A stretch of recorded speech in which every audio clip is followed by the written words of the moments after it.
Hello everyone and welcome back to the channel. So I'm back after taking a nice restful week off, and something has happened in between the time that I recorded my last video and today. And that something is that this channel has reached and surpassed 4,000 subscribers. So I just wanted to take a minute to say thank you so much to everybody who keeps tuning in, supporting the channel, and leaving nice comments.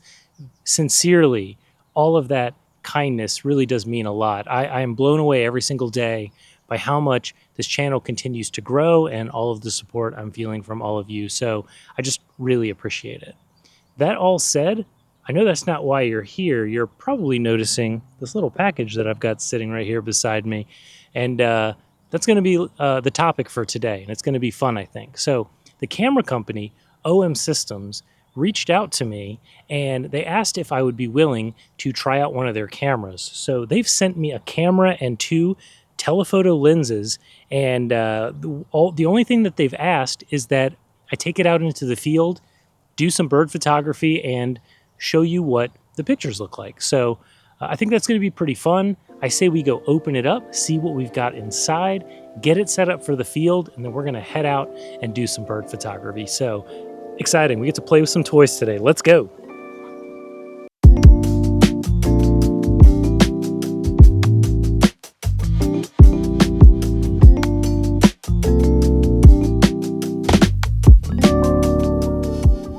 Okay, so the camera that OM Systems sent over is the OM1, and this is the original model that was released back in 2022. This is my first time testing out a Micro Four Thirds camera, and I can say that right off the bat, there is a noticeable size and weight difference compared to my full frame cameras. Weighing in at just 21 ounces, I am curious how this weight savings might benefit me out in the field compared to my regular gear. I do plan to take the OM1 out birding later, and I had to make a few settings changes to the camera to get it ready to shoot. So before we get to shooting, let's take a quick look at the menu and walk through some of the changes that I made.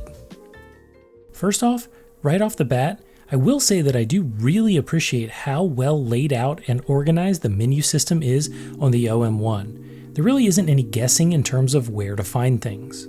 That said, the first thing that I wanted to do was make sure that I could shoot in RAW, and I was easily able to find that in the camera shooting menu. I also consistently shoot in manual mode with auto ISO, so I set the top camera dial to manual and I set the auto ISO to on with a maximum value of 6400. I also switched from single shot to a burst, and I turned on a feature called Pro Capture. Now, coming from a Nikon camera, I am familiar with this concept, which Nikon calls auto capture. And with this mode, the camera will essentially just take constant photos, but it's not going to save them to the memory card until you press the shutter button. This is useful for situations where, for example, you're watching a bird that's about to take off and you're worried that your reflexes are going to be too slow to capture the exact moment that they take flight. With Pro Capture, you can hit that shutter button and the camera will know to go ahead and save the last few seconds of shots so that you're able to capture that moment. In fact, one of the biggest wishlist items for me for my Nikon Z9 is that it get RAW support for auto capture, so I was very pleasantly surprised to see that the OM1 does indeed support capturing RAW photos with their Pro Capture feature. Great job, OM Systems. That is a killer feature. I also made sure to set the burst rate up to 20 frames per second. And with the electronic shutter, it's possible to even take this camera up to 120 frames per second, but for my purposes, 20 is enough. I was also very pleased to see that the OM1 has a dedicated bird subject detection mode. I think I'm more likely to see birds out in the field tomorrow, so I'm going to go ahead and set that now. And by the way, I just wanted to show you how good the subject detection mode is. It's even able to pick up some fake birds that are here on my shelf, and it draws a box around the entire bird. I also saw when playing around with it that it would even draw a box around the eye relatively consistently. The OM1 also has some special computational features which I'm excited to test out and show you, but we will wait till we get out to the field for those. For now, let's go ahead and set the camera aside and look at these lenses. Alright, so first up I have got 300mm f4 lightweight prime.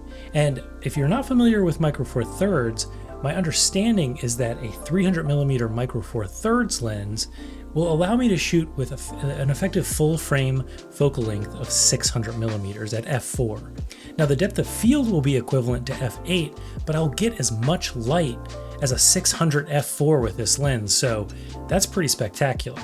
Secondly, I've got the 150 to 400mm, and I'm pretty excited to try this one out. It is a little heavier than the 300mm, but it weighs in a little bit less than my 800 PF.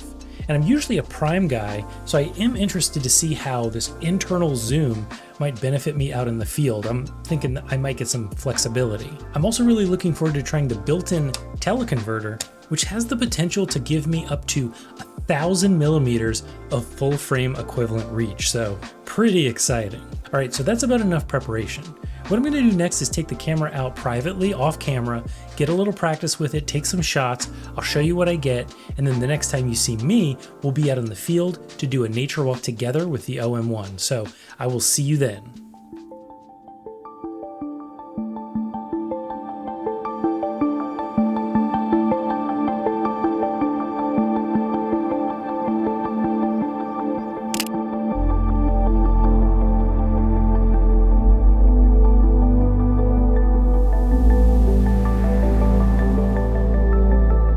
All right, hey everyone. So I am out in the field, as you can see, and since the last time we spoke, I have actually privately gone out several times off camera with the OM1 just to make sure that my settings were refined, that I was used to the camera and all the settings, and that I was ready to take it out with you to do some bird photography, and I feel like I am. Along the way, I was able to capture several really lovely images that truly do showcase what type of images that the OM1 can produce. And because of the goal of this video isn't so much to do a full camera review, but just to answer the question, can you take good images with the OM1, good wildlife and bird images with it? That's what I really want to focus on today. So I'm not going to get into too many specs, and I'm not going to give you too many of my opinions. I'm going to show you what the camera can do by taking it out into the field. All right, well, enough chit chat. I think we should go out and capture some photos while we can. It has been raining off and on, and if need be, I might be demonstrating for you today just how weather sealed this camera is, but hopefully the rain will stay away for us just for a little bit, and the birds will keep coming out and singing. So let's go.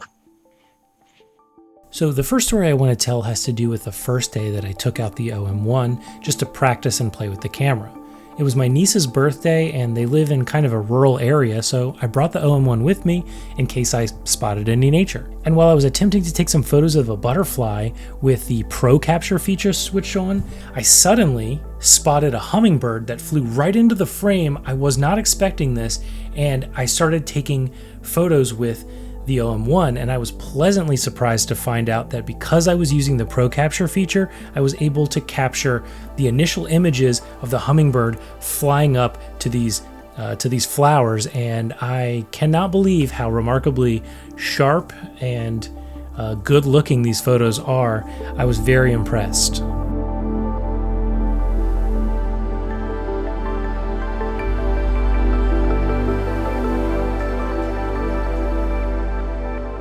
Ooh, looks like we got a little something.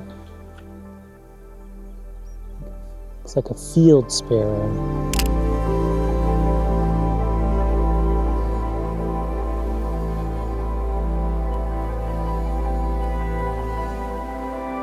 So I think I might be the only person, literally, that is at this park, and the birds are extra skittish this afternoon. So while I've been quietly sort of waiting, standing still, hoping the birds will come to me, I started playing around in the OM1's menu system, and I remembered that there's this whole catalog of what they call computational modes.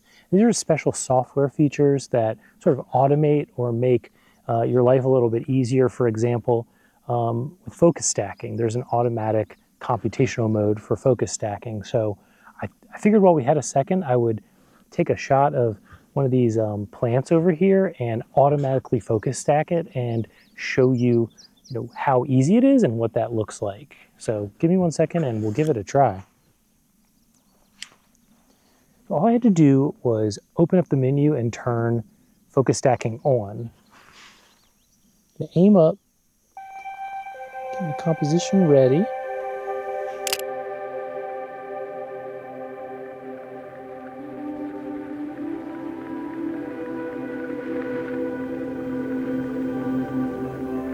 So the camera also has another computational mode that is a high-res image mode, and I think it will take a 50 megapixel image if I'm not mistaken, but I think it will only work on things that are potentially relatively still. At least that's my theory.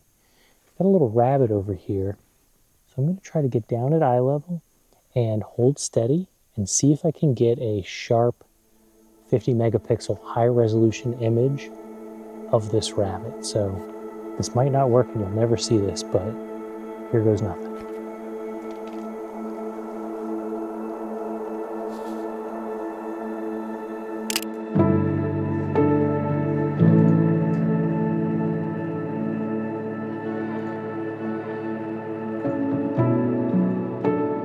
On the way home from my niece's birthday, I was driving over this bridge over this marshy area, and a great blue heron caught my eye, and there was this golden light shining on it.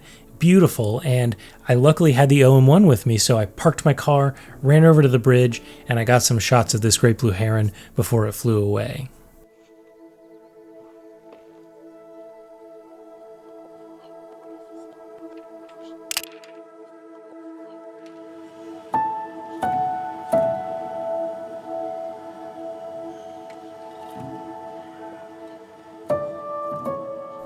Okay, so the next series of images I want to show you involves a green heron. I was shooting at 20 frames per second as this heron was fishing around in the shallow water, and sure enough, it did catch a fish, and because I could shoot at 20 frames per second, I was able to get some remarkably sharp images of the action, and I'm really happy with how these images turned out.